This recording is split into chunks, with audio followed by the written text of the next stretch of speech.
There was a time when Friday nights felt magical. Bright blue and yellow signs glowed across the world. Shelves overflowed with movies. Families rushed in to pick the perfect film. Teenagers argued in the aisles. Kids begged for snacks. And one company stood at the center of it all. A giant so powerful, so beloved, so unstoppable, that it felt like it would rule entertainment forever. Blockbuster, a video rental titan with over 9,000 stores, worth billions, and serving millions every week. But then, in less than a decade, everything collapsed. Stores closed. Employees were laid off. Buildings were abandoned. The once glorious empire crumbled to dust, not because of a single mistake, but because of something far more dangerous: comfort, arrogance, and the belief that no one could challenge them.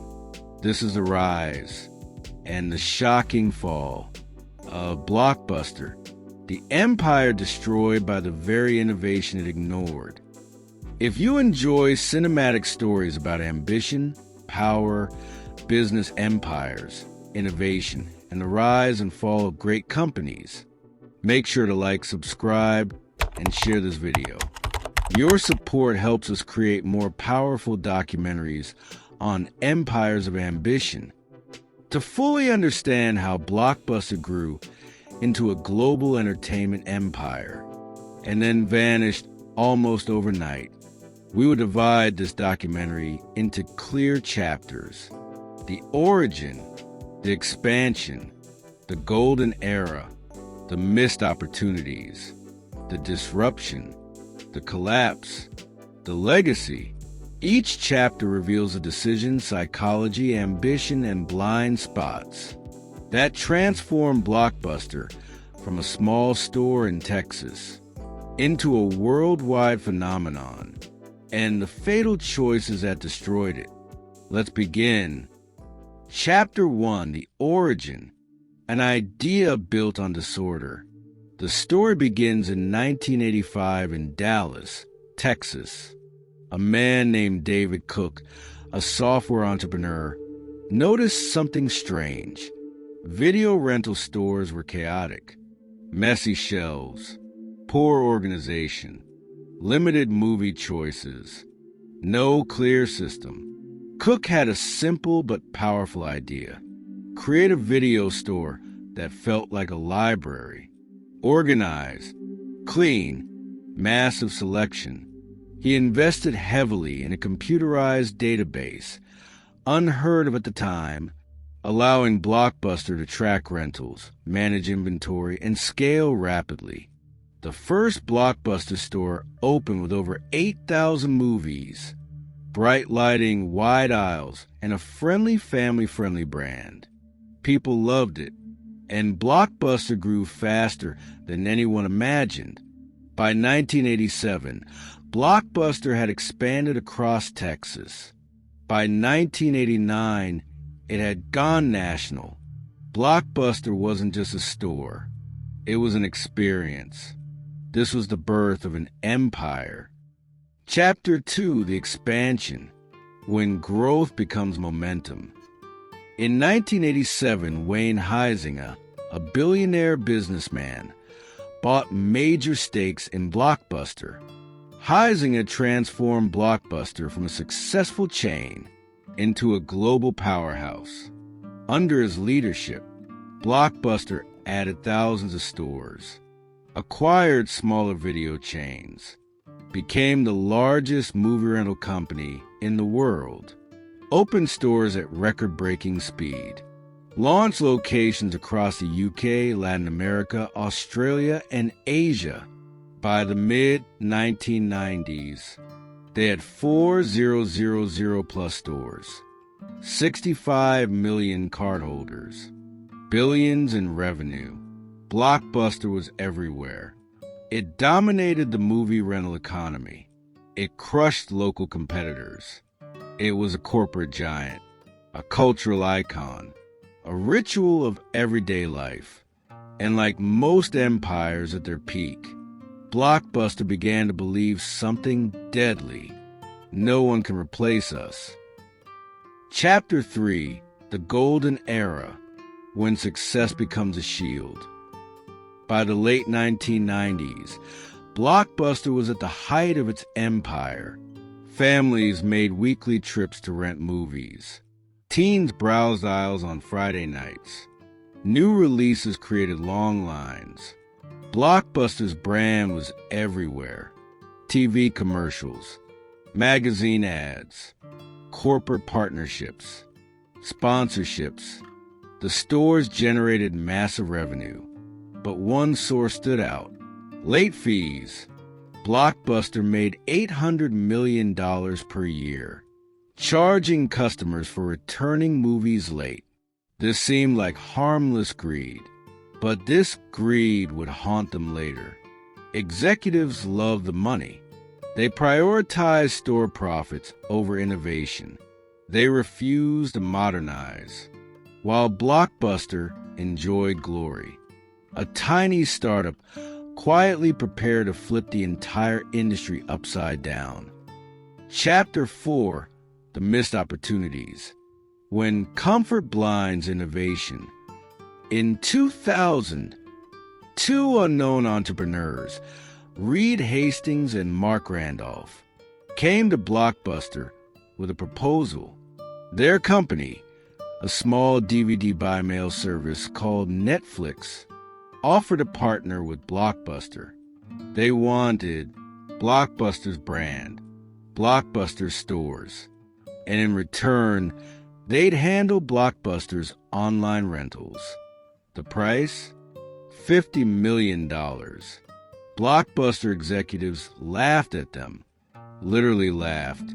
One of them famously said, "Netflix is a very small niche business." This decision became one of the worst in business history, because Netflix was not just a DVD company. Netflix was building something bigger. No late fees. DVDs delivered to your house. A digital future. A new way to rent. Blockbuster had a chance to buy Netflix and ignored it. Not once, not twice, but multiple times. Comfort blinded them. Arrogance made them slow. Success made them deaf. Blockbuster still believed its stores, aisles, and late fees were unbeatable. They couldn't have been more wrong. Chapter 5, The Disruption, when the future arrives too fast. Netflix grew quietly at first, then aggressively, then explosively. Netflix introduced monthly subscription, unlimited rentals, no due dates, no late fees, personalized movie recommendations. Customers loved it. Meanwhile, Blockbuster's late fees angered millions. They tried removing late fees, but their system was confusing, and customers still felt cheated. Then Netflix announced something deadly: streaming, a service that let you watch movies instantly, with no DVD, no store, no aisles, no late fees, no returning anything. This was the moment Blockbuster should have evolved. Instead, they doubled down on physical stores. They launched an online service too late. They fired key executives. They remained trapped in an outdated business model. Netflix wasn't just competition. Netflix was evolution. And when evolution arrives, species that cannot adapt die. Chapter 6, The Collapse, when a giant falls. By 2008, Blockbuster was drowning in debt. Over $1 billion owed. Sales dropping. Store traffic collapsing. Streaming exploding. Netflix had millions of subscribers and a powerful brand built on convenience. Blockbuster tried. store redesigns, promotions, their own streaming platform, price cuts, layoffs, but it was too late. The empire had been built on stores, DVDs, late fees, physical rentals. But the new world was built on streaming, data, algorithms, user personalization. Blockbuster was living in the past, while Netflix built the future. In 2010, Blockbuster filed for bankruptcy. Most stores closed. Employees were laid off. Buildings were abandoned. The blue and yellow signs faded.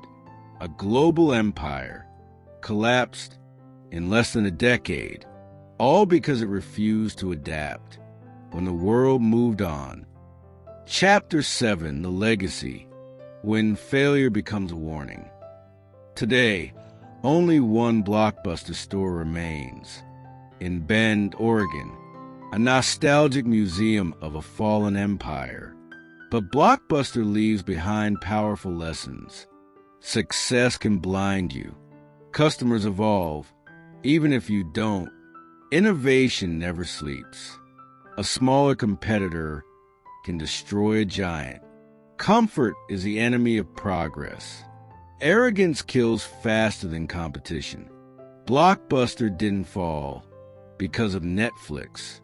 Blockbuster fell because it ignored the future. It overvalued its past. It believed nothing needed to change. And in business, that is the deadliest belief of all. If this story changed how you see ambition, innovation, or the business empires of our world, don't forget to like, comment, share, and subscribe to Empires of Ambition. Here, we explore the rise and fall of the giants that shaped our world and the lessons they leave behind. Thank you for watching.